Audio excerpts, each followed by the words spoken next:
মানুষ কৃপণ, মানুষ লোভী, মানুষ সে অতিশয় চঞ্চল, বিষয় থেকে বিষয় অন্তরে ছোটাছুটি করে। এই মানুষকে আবার মানুষ হইতে বলেছে। একটি হলো জন্মগত মানুষ, একটি হলো স্বভাব এবং আচরণের মানুষ, আদর্শের মানুষ, নূরের মানুষ। একটি মাটির মানুষ, একটি নূরের মানুষ। নূরের মানুষ, সে নূরের মানুষ রূপ ধরে থাকেন, মানুষের রূপে থাকেন।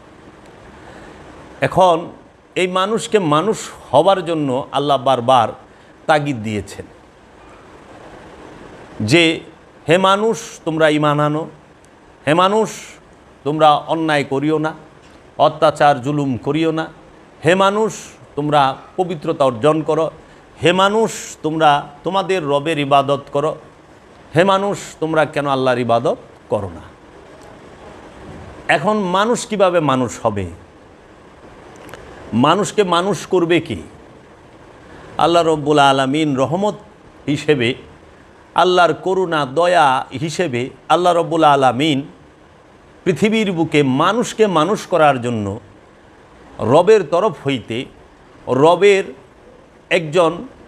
রবের প্রতিনিধি আমাদের এই মানুষকে মানুষ করার জন্য পাঠালেন, যেই রবের প্রতিনিধির নাম হচ্ছে আদম, যিনি আল্লাহর খলিফা, রবের খলিফা।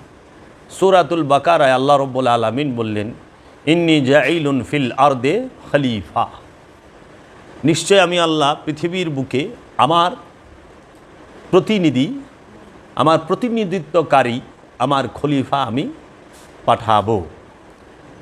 এই আদম যখন পৃথিবীর বুকে মানুষের সামনে আসলেন, তখন তিনি রসুল রূপে আসলেন, নবী রূপে আসলেন, অলি রূপে আসলেন, আব্দুহু রূপে আসলেন। এই মানুষকে মানুষ করার জন্য আল্লাহ আদম পাঠাইলেন, নবী পাঠাইলেন, রসুল পাঠাইলেন, ওলি পাঠাইলেন, আব্দুহু পাঠাইলেন এই মানুষকে।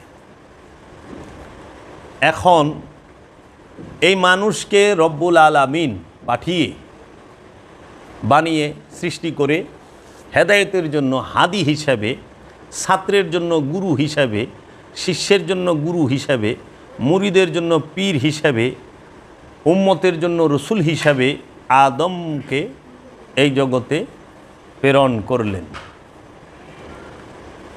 এই আদমকে প্রেরণ করে রব্বুল আলামিন আদমকে বললেন যে এই মানুষকে আপনি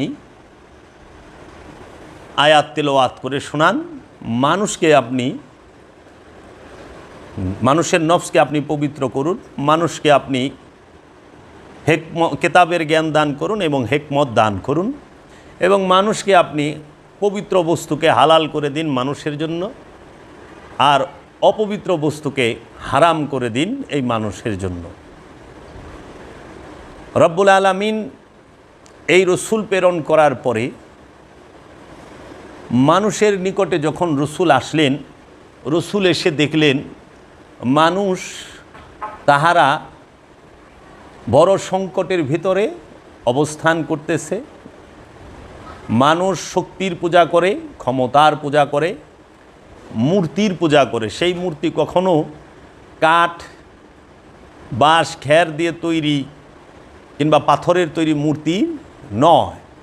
সেই মূর্তিটি হচ্ছে মানুষের ইচ্ছা নামক মূর্তি, ব্যক্তির ইচ্ছা নামক মূর্তি। সেই মূর্তিটি হচ্ছে লোভ নামক মূর্তি। লোভের পূজা মানুষ করে, হিংসার পূজা মানুষ করে, অহংকারের পূজা মানুষ করে, মানুষ কামের পূজা করে, যৌন উত্তেজনার পূজা করে। এই মানুষ সে সম্পদের গোলামি করে, বাপ দাদার রেখে যাওয়া ধর্ম পালন করে, মানুষ মোহগ্রস্ত, মোহের পূজা করে।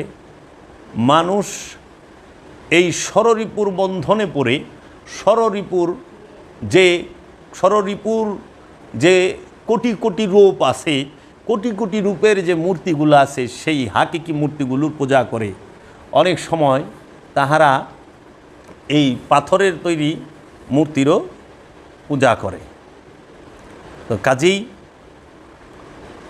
এই মূর্তির পূজারকদেরকে, শক্তির পূজারীদেরকে, যারা ক্ষমতার পূজা করে, শুধু দিনভর তাদের এই চিন্তাই, জাগরণে, ঘুমের মধ্যে, চলার মধ্যে, ফেরার মধ্যে, কর্মের মধ্যে, যে কিভাবে তারা ক্ষমতায় যাবে। আল্লাহর পূজা সে করে না। অনেক সময় দেখা যায়, আমরা দেখতে পাই আনুষ্ঠানিক ইবাদতেও তারা শরিক হয়, সেইটাও পাবলিকরে দেখাবার জন্য যে আসতে আমাদের সাথে উনি ছিলেন। হ্যাঁ, উনি কিন্তু ওনার নিয়ত হইল উনি ক্ষমতায় কিভাবে যাইবে, ফরিয়াদও রাখে যে আমার একটু ক্ষমতায় বসায় দেন। এটা আজকে থেকে নাদি থেকে এই পূজাগুলো মানুষ করে। তখন আল্লাহর রসুল আসলেন, আয়েশা বললেন, ইয়া ইউহান্নাস কুলু লা ইলাহা ইল্লাল্লাহ, হে মানুষেরা তোমরা বলো লা ইলাহা ইল্লাল্লাহ, আল্লাহ ছাড়া কিচ্ছু নাই। মুহাম্মদ রাসূলুল্লাহ, মুহাম্মদ সাল্লাল্লাহু আলাইহি ওয়াসাল্লাম হচ্ছেন আল্লাহর রসুল। যখন এই দিনের ডাক দিলেন যে তোমরা ধর্ম থেকে বিচ্ছিন্ন হয়ে দিনে প্রবেশ করো, রসুলের দিনে প্রবেশ করো, বাপ দাদার ধর্মকে ত্যাগ করো, রসুলের দিনকে তোমরা আঁকড়াইয়া ধরো, রসুলের দিনের ভিতরে প্রবেশ করো। তাই কোরআনুল কারিমে বাপ দাদার ধর্মকে পালন করতে নিষেধ করা হয়েছে, যে তোমরা তোমাদের বাপ দাদার ধর্ম পালন করিও না, আমার রসুলের দিনকে তোমরা গ্রহণ করো, আল্লাহ রসুলের দিনের মধ্যে তোমরা প্রতিষ্ঠিত হও এবং আল্লাহ রসুলের দিনকে তোমরা আঁকড়াইয়া ধরো।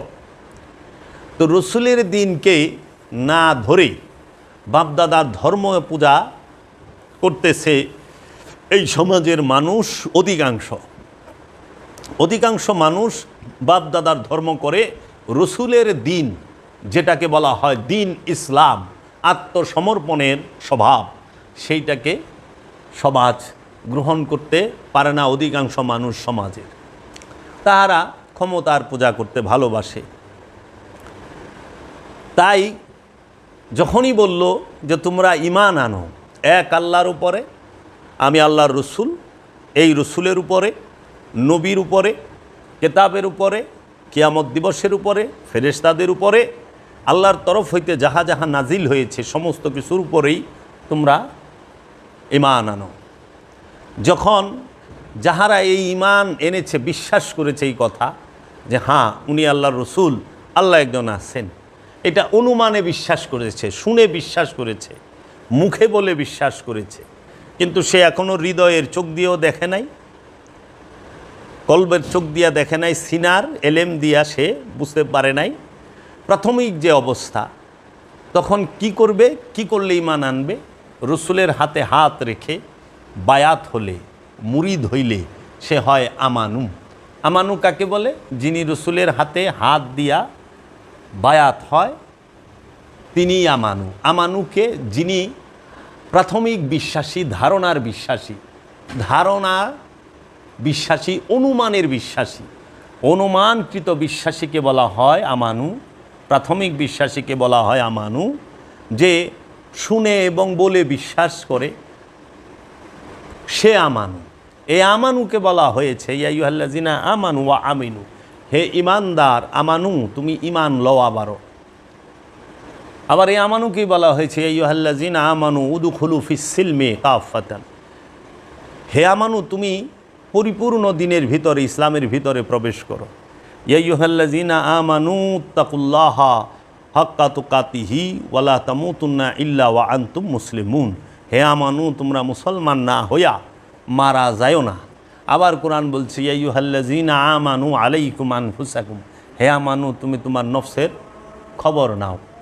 আবার বলছে হে আমানু তুমি তোমার নফসকে ভুলিয়া যাও, কেন ভুলিয়া যাইও না। এখন এই আমানুকে বলা হয়েছে হে আমানু তুমি মুমিনে পরিণত হও। রসুলের হাতে হাত রেখে বায়াত হইলে সে আমানু হয়, পীরের হাতে হাত রাইখা বায়াত হইলে সে আমানু হয়, গুরুর হাতে হাত রাইখা মুরিদ হইলে সে আমানু হয়। আর সেই আমানু যখন রসুলের কথা মতো সলাৎ, দাইমি সলাৎ করে, সিয়াম করে, হজ করে, জাকাত দেয়, কুরবানি করে, আমলে সলেহা করে যখন এ আমানুর সাথে আমানুর নফসের সাথে যুক্ত খান্নাস রূপী শয়তানকে মুসলমান করতে পারে, তাড়িয়ে দিতে পারে, তখন সে মুমিনে পরিণত হয়। যখন আমানু তার সিনার মধ্যে রসুলকে দেখে, তার সিনার মধ্যে রসুলের দিদার লাভ করে, রসুলের পরিচয় লাভ করে, দিব্য দৃষ্টি দিয়ে রসুলকে দেখে, অন্তর চক্ষু দিয়ে রসুলকে দেখে, অন্তর চক্ষু দিয়ে রসুলের দিদার লাভ করে, তখন সে মুমিন।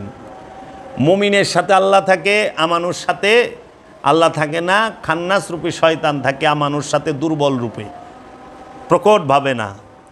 এখন আমানু সে প্রথমে কি ছিল? নাস, ইনসান। আমানু প্রথমে ছিল নাস, ইনসান।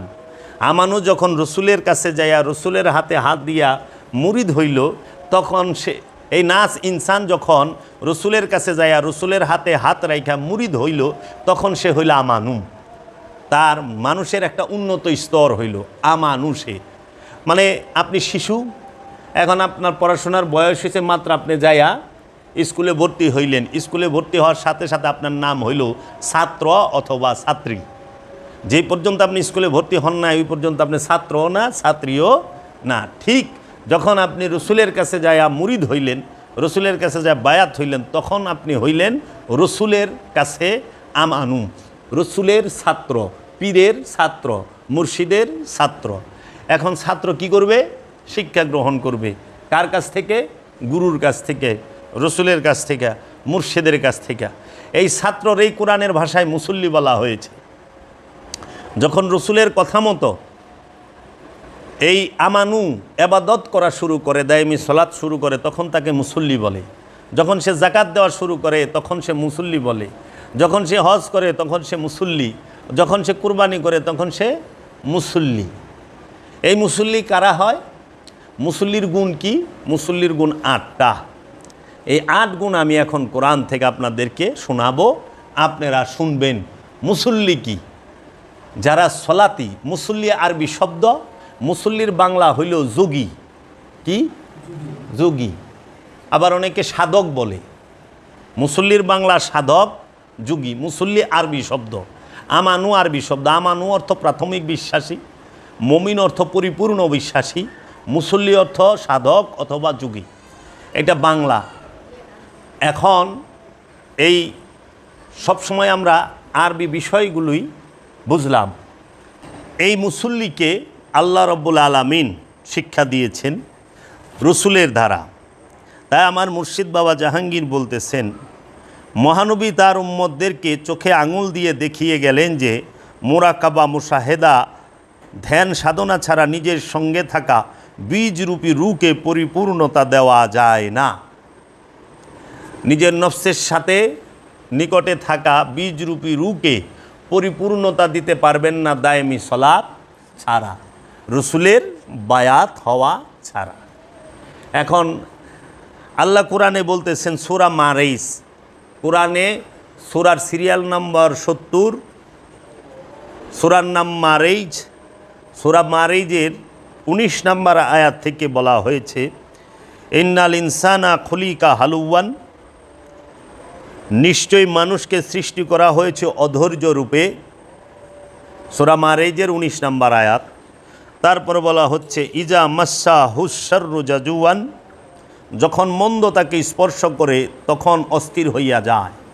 এটা হলো মানুষের স্বভাব।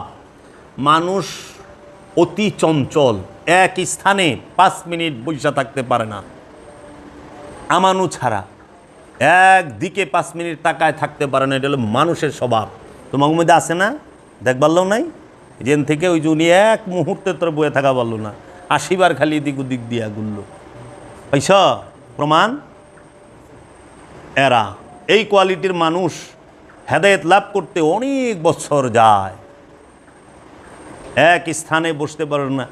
100 জনমের তকদির এরকম আলোচনা সামনে বৈশা শুনতে আছে, কিন্তু আমি কি বলতাছি ওই দিকে তার মন, খেয়াল, মাইন্ড কিচ্ছু নাই। কতক্ষণ পরে সে এসে বলবো কিছু কথা ছিল, দাইমি সালাদটা কি বইলা দেন। বুঝছ? তোমাদের হাল হয়েছে এরকম। চায় রইছ কুই, কইতাছি কি আর চায় রইছ কুই। এই তার কোরআনের সাথে মিলছে। মানুষ অতিশয় চঞ্চল, এক স্থানে সে বসে না। একটা ছবি ছাইরা দেন, 3 ঘন্টা একটানা বইয়ে দেখবো নাটক, একটা কথা কইবেন না। এই যে জলসা দেখবার বইলে একটা কথা কয় না, কিন্তু গুরু কথা কইতেছে, আলোচনা করতে বগর বগর বগর বগর করবই। এরা জলসা দেখতে সময় একটা কথা কইব না, এক মুহূর্ত লড়বো না, সব পানও খাইবার মন চায় না। এই হইল মানুষের চরিত্র। তাহলে কোরআন কি 1400 বছর আগে নাজিল হয়েছে না? না মনে হয় আয়াতটাই মাত্র নাজিল হইল?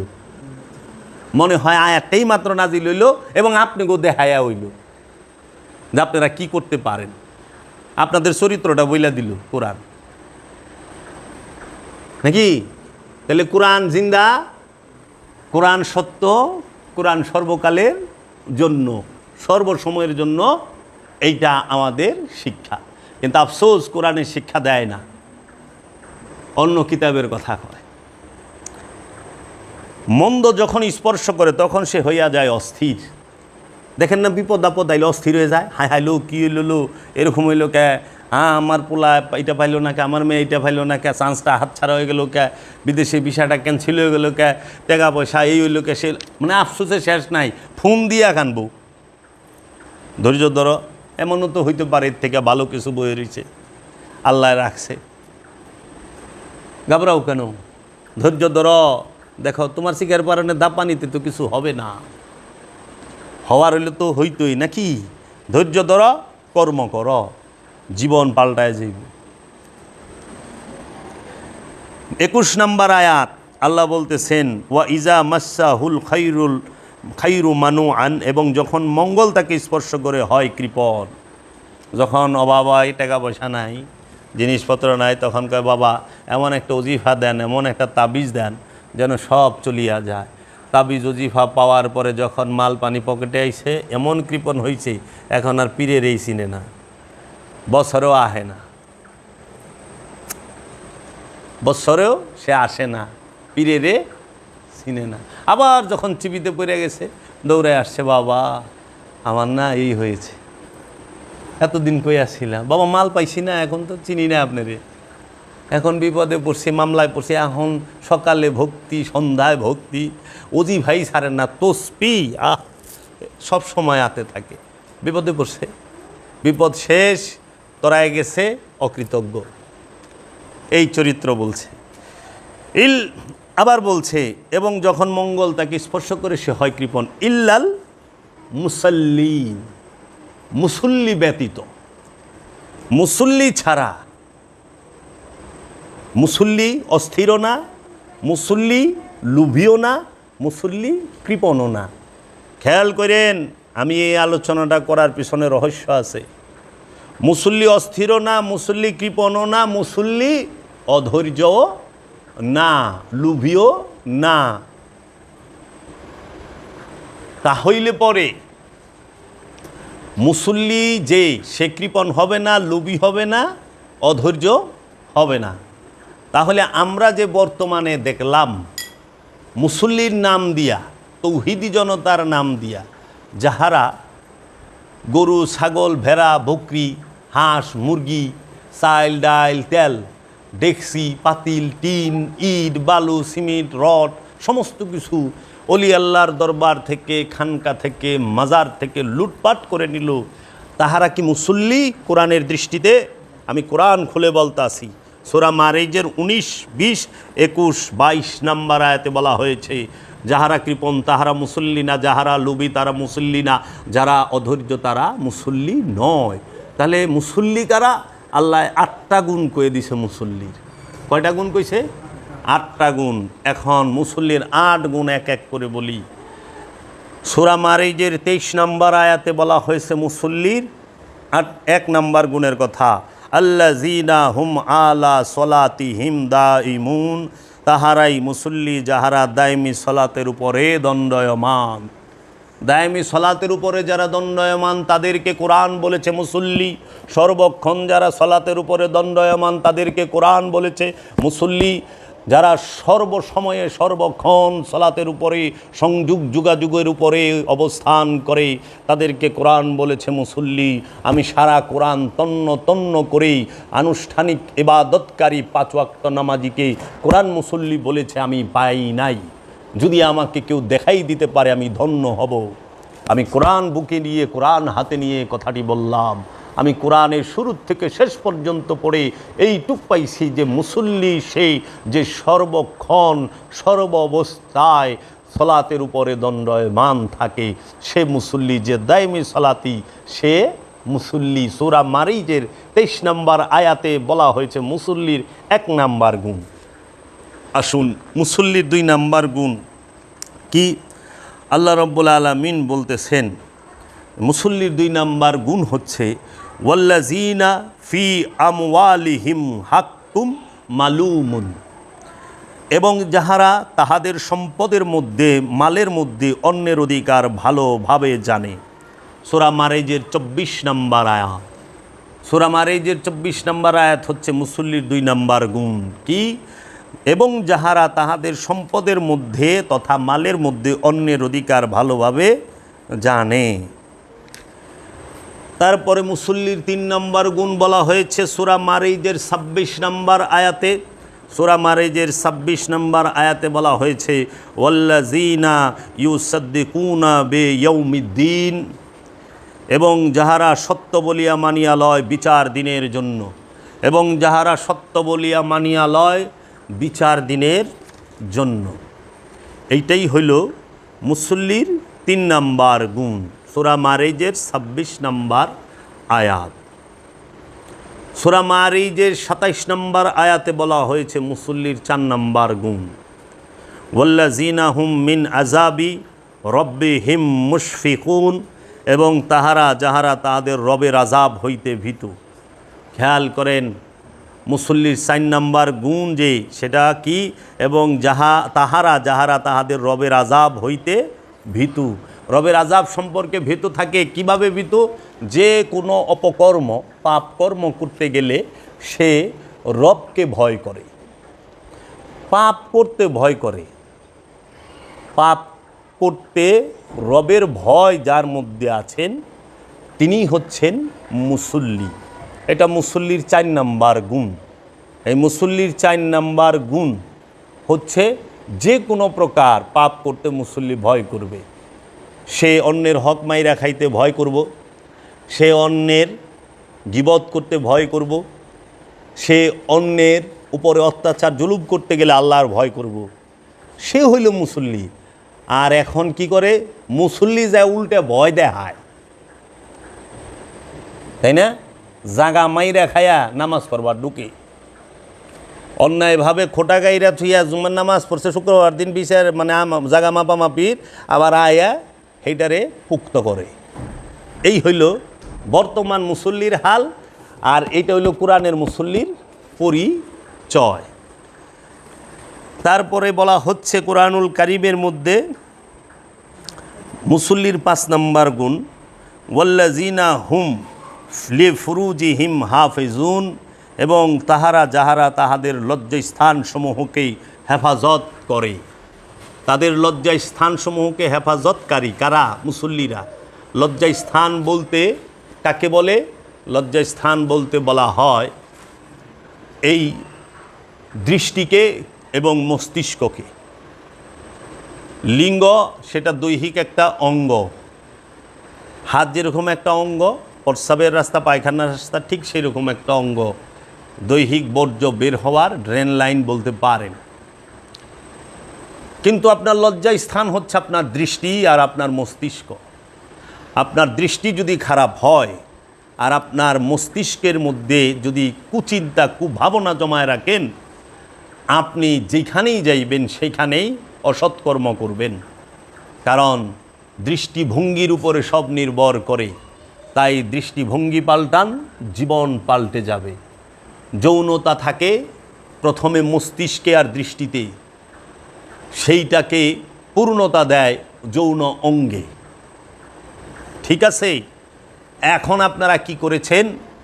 দৃষ্টিকে আর মস্তিষ্ককে হেফাজত করতে পারেন নাই, যৌন অঙ্গের পরিচর্যা খুব সুন্দর করে নিছেন।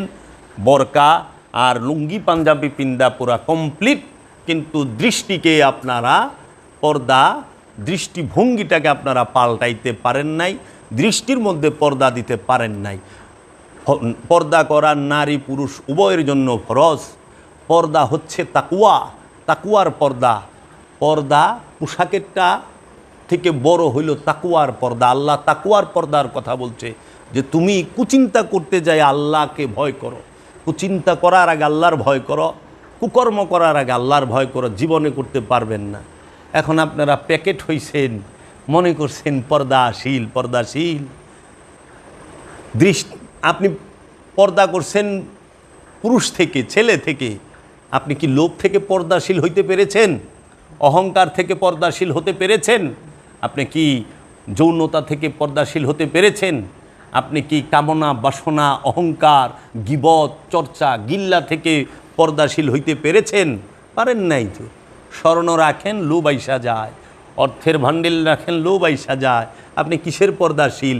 পর্দার ভিতরেই স্বর্ণ লুকায় ফেলায়, সম্পদ লুকায় ফেলায়। দেখেন না মার্কেটে গেলে বরকার ভিতরে কাপড় লুকায়া পলায় গেছে গা, স্বর্ণ লুকায় পলায় গেছে। তো পর্দা বরকাই তো দিছেন পর্দার লেগে, পর্দার ভিতরে দিয়ে জিনিস লুকায় ফেলাইছেন। এটা আবার কেমন পর্দা করলেন গো মা? হ্যাঁ কি গো? অথচ যদি আপনি এই দৃষ্টিতে পর্দা থাকতো তাইলে পরে ওই জিনিসও নষ্ট হইতো না, আপনার খাদ্য তো নষ্ট হইতো না। এর জন্য পোশাক কোনো দিন মূল পর্দা নয়।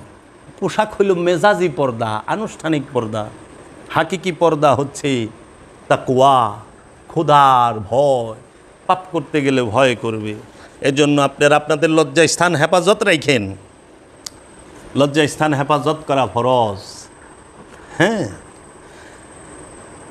মুসল্লির 6 নাম্বার গুণ, সেই 6 নাম্বার গুণটি হচ্ছে ওয়াল্লাযিনা হুম লিআমানাতিহিম ওয়া আহদিহিম রাউন, এবং তাহারাই যাহারা তাহাদের আমানত এবং তাহাদের ওয়াদা রক্ষাকারী। মুসল্লিকে যাহারা তাহাদের আমানত এবং ওয়াদা রক্ষা করে, সেই আমানত এবং ওয়াদা কার আমানত, কার ওয়াদা রক্ষা করবেন? সেটা কি মানুষের আমানত? মানুষের দেওয়া আমানত রক্ষা করবেন, মানুষের কাছে দেওয়া ওয়াদা রক্ষা করবেন, নাকি আল্লাহর দেওয়া আমানত রক্ষা করবেন এবং আল্লাহর সাথে করা ওয়াদা রক্ষা করবেন? রসুলের দেওয়া আমানত রক্ষা করবেন, রসুলের সাথে যে ওয়াদা করছেন সেটা রক্ষা করবেন। এই সবগুলোই রক্ষা করতে হবে। জাহের বাতেনের সমন্বয়েই ইসলাম, জাহের বাতেনের সমন্বয়েই ইসলাম। মানুষের দেওয়া আমানত রক্ষা করতে হবে, মানুষের কাছে দেওয়া ওয়াদাও রক্ষা করতে হবে। এবং সবচেয়ে গুরুত্বপূর্ণ যে ওয়াদা এবং আমানত রক্ষা করতে হবে সেটা হলো খোদার সাথে। খোদা আপনাকে আমানত দিয়েছে, সেই আমানতটি হচ্ছে স্বাধীন ইচ্ছা শক্তি। আপনাকে সীমিত স্বাধীন ইচ্ছা শক্তি দেওয়া হয়েছে। যেই সীমিত স্বাধীন ইচ্ছা শক্তি দেওয়ার পরে তুমি কি নিজের ইচ্ছায় চলো না রসুলের ইচ্ছায় চলো? তুমি কি নিজের ইচ্ছায় চলো না আল্লাহর ইচ্ছায় চলো? এই সীমিত স্বাধীন ইচ্ছা শক্তি যেটা, সেটাই খোদার দেওয়া আমানত। এই আমানতকে আল্লাহর নূরের কদমের মধ্যে, আল্লাহ রসুলের মধ্যেই উৎসর্গ করতে হবে। এই আমানত রক্ষা করেন। এই আমানত কয়জনে রক্ষা করছেন? যে আপন মুর্শিদের ইচ্ছায় চলুম, নিজের ইচ্ছায় চলুম না। আপন রসুলের ইচ্ছায় চলুম, নিজের ইচ্ছায় চলুম না। আপন রবের ইচ্ছায় চলুম, নিজের ইচ্ছায় চলুম না। এর জন্য এই আমানত রক্ষাকারী পাওয়া যায় না। ব্যাংকের টাকা আমানত, এটা ঠিক আছে, এটা মেজাজি আমানত। ঘুষ সুরে সুদ খাইয়া টাকা আনছে, এইটা বলে আমানত হয়ে গেছে গা, রাখছে। ঘুষখুরের টাকা বলে আমানত, ডাহাইতের টাকা বলে আমানত, জবরদখলকারীর টাকা বলে আমানত, গয়না বলে আমানত। ওটা মেজাজি আমানত।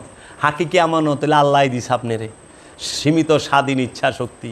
ওয়াদা কইরাইছিলেন যে আমি এই আমানতের খেয়ানত করব না, কিন্তু আইসা আমানতের খেয়ানত করছেন। তাই আল্লাহ বলছে এই মানুষ বড়ই অকৃতজ্ঞ এবং জালিম। সে ওয়াদা কইরা ওয়াদা পূর্ণ করে না, আমানত খেয়ানত করে। বুঝছেন বাবা? মুর্শিদের হাতে হাত দিয়ে কি বলছেন? মনে প্রাণে মুরিদ হইলাম। 3 বার বলছেন, ওয়াদা করছেন হাতে হাত রাইখা। ওয়াদা কি ঠিক রাখছেন? মনে প্রাণে মুরিদ হইলে সন্দেহ করেন কেমনে? মনে প্রাণে যদি মুরিদ হন, গুরুর আড়ালে কাজ করেন কেমনে? গুরুকে থুইয়া খান কেমনে? গুরুকে থুইয়া সুখ করেন কেমনে? গুরুকে না জানাইয়া সব কিছু করেন কিভাবে? ওয়াদা তো করছেন, ওয়াদা ঠিক রাখছেন? রাখেন নাই। রসুলের সাথে ওয়াদা করা হয়।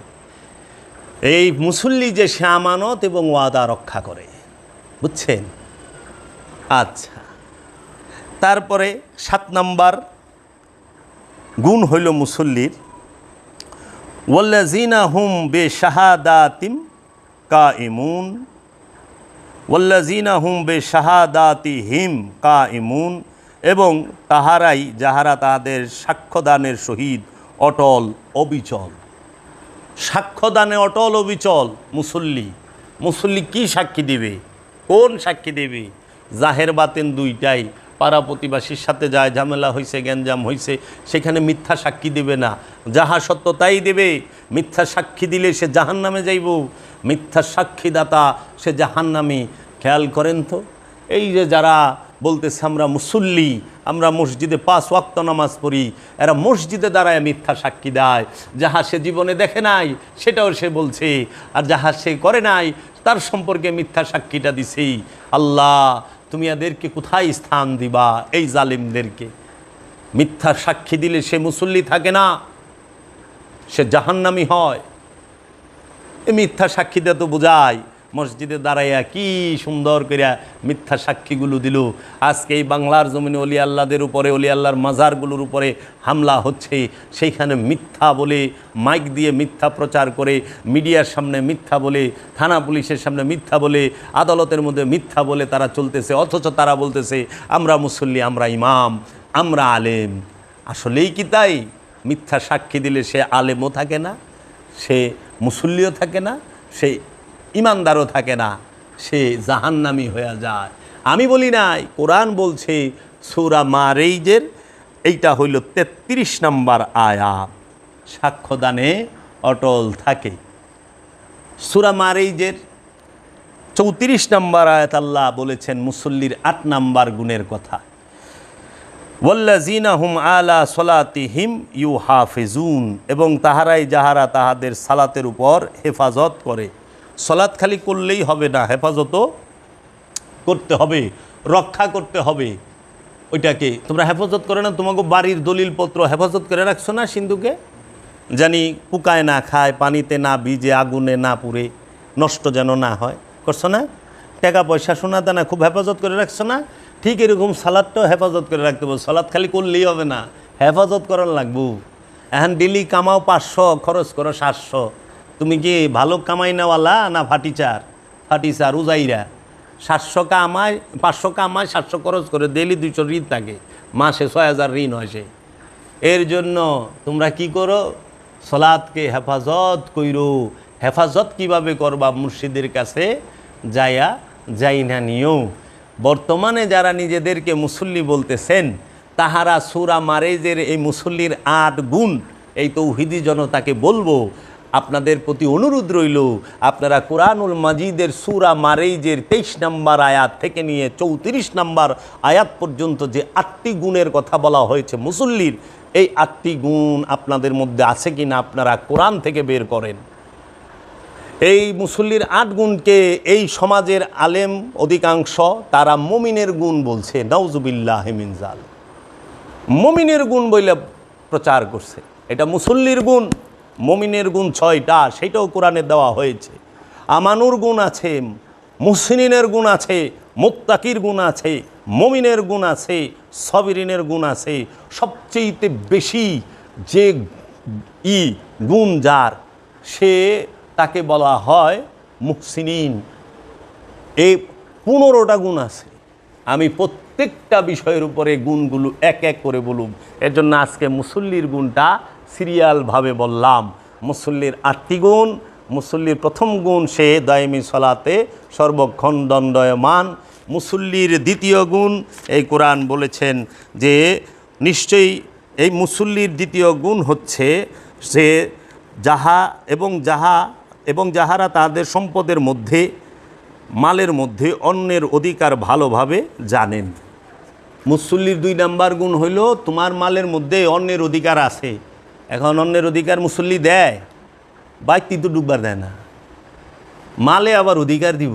ভূতে ধরছে, মুসল্লি সোজা যায় মসজিদের ঢুকে নামাজ পড়ে বাইতে পড়ে, মনে করে আর মুসল্লি কাম শেষ, এর কাজ শেষ। আর মালের মধ্যে, খাওয়ানোর মধ্যে অন্যের হক আছে, আর সম্পদের মধ্যে অন্যের হক আছে, আর বাড়ির মধ্যে অন্যের হক আছে মুসাফিরের। এটি দিব কে? মুসল্লির 3 নম্বর গুণ বলা হয়েছে, এবং যাহারা সত্য বলিয়া মানিয়া লয় বিচার দিনের জন্য। মুসল্লির 4 নম্বর গুণ, এবং যাহারা তাহারাই যাহারা তাদের রবের আযাব হইতে ভীত, মুসল্লির 5 নাম্বার গুণ, এবং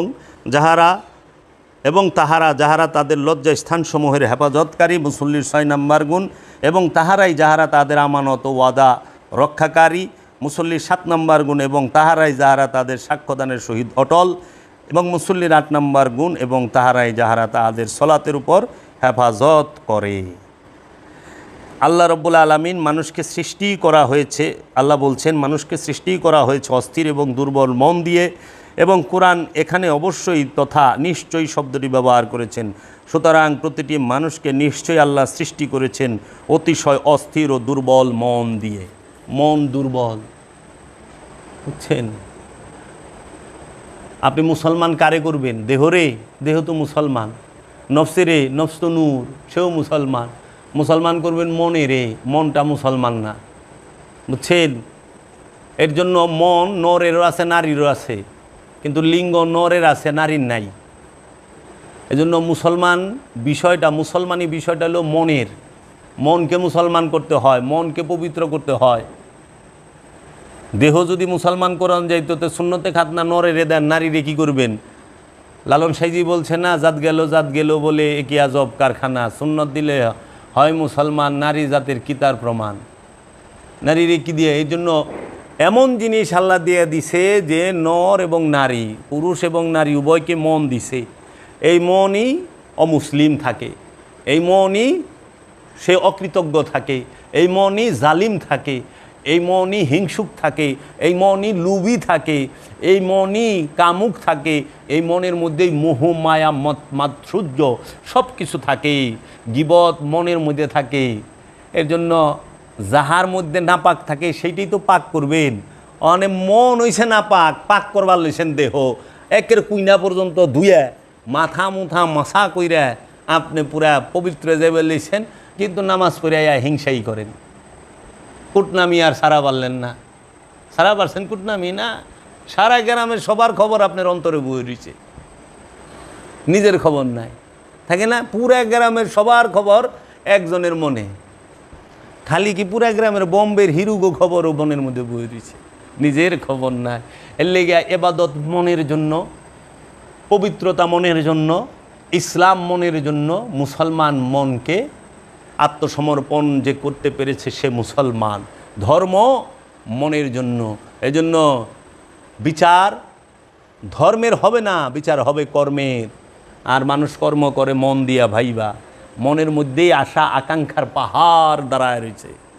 এই পাহাড়কে ভাঙতে হয়, মনকে উৎসর্গ করতে হয়, মনকে কুরবানি করতে হয়, মনকে জাকাত দিতে হয়, মনকে রসুলের সাথে যোগাযোগ করায়া, সলাৎ দাঁড় করায়া, সলাতের উপরে দাঁড়ায় থাকতে হয়। এই মনের কারবার সব।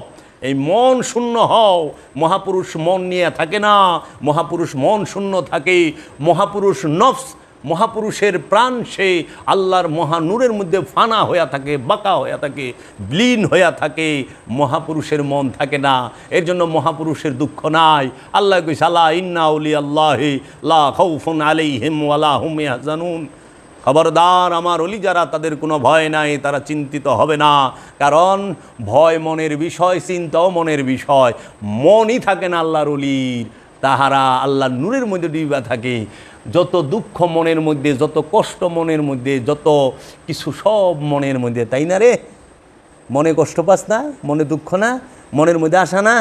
আশা তুই চাইতেছস আমি তোর সম্মান করুম, যখনই সালাম দিনে মনে কষ্ট লেগে গেছে, দিলে চুট লাগে। কেন সালামটা দিল না?